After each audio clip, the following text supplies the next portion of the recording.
مساء الفل. طبعا زيارة الكابتن محمود الخطيب النهاردة طلع بيان ان هو هيزور نادي الزمالك بكرة. طب هيحصل ايه في الزيارة؟ طب الخطيب هيتكلم ايه في ايه مع الكابتن حسين لبيب رئيس الزمالك؟ طب هل الزيارة دي بس عشان اللعيبة؟ في ناس بتقول ان انا مثلا لا، ما احنا هنتكلم في وسط الزيارة ان ما انا ما اخدش منك لعيبة وانت ما تاخدش مني لعيبة.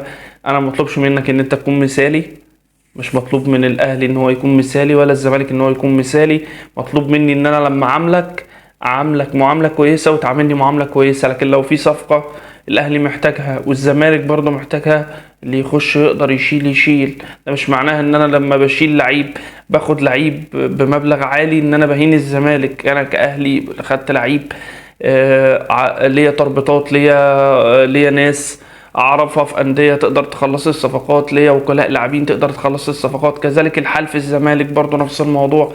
لو خد صفقه دي حاجه ما تعبوش. الفكره في ان كابتن محمود الخطيب يروح الزمالك، والدعوه اللي كان عملها كابتن حسين لبيب لحضور النادي الاهلي لنادي الزمالك فكرة كويسة جدا، بس مبنية على ان يعني يبقى فيه علاقات كويسة. زي ما احنا عارفين ان احنا بس كجمهور بيتحرق دمنا واللي بنقعد نشتم في بعضينا ونعمل في الاخر. الرؤساء اصدقاء، رؤساء الانديه اصدقاء، اللاعبين اصدقاء، الاداريين اصدقاء، الناشئين حتى فيهم كتير اصدقاء. احنا بس اللي بنقعد نغلط ونشتم في بعضينا. اتمنى الزياره دي تطلع نتائج كويسه. هي بشايرها بانت النهارده بعزل مرتضى منصور، ان هم شالوا العضويه بتاعته شطبوا العضويه بتاعته من نادي الزمالك،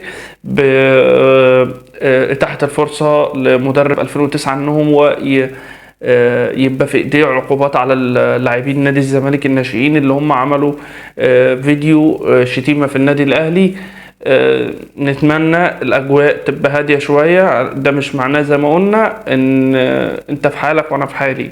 دي رياضه، تنافس من غير قله ادب.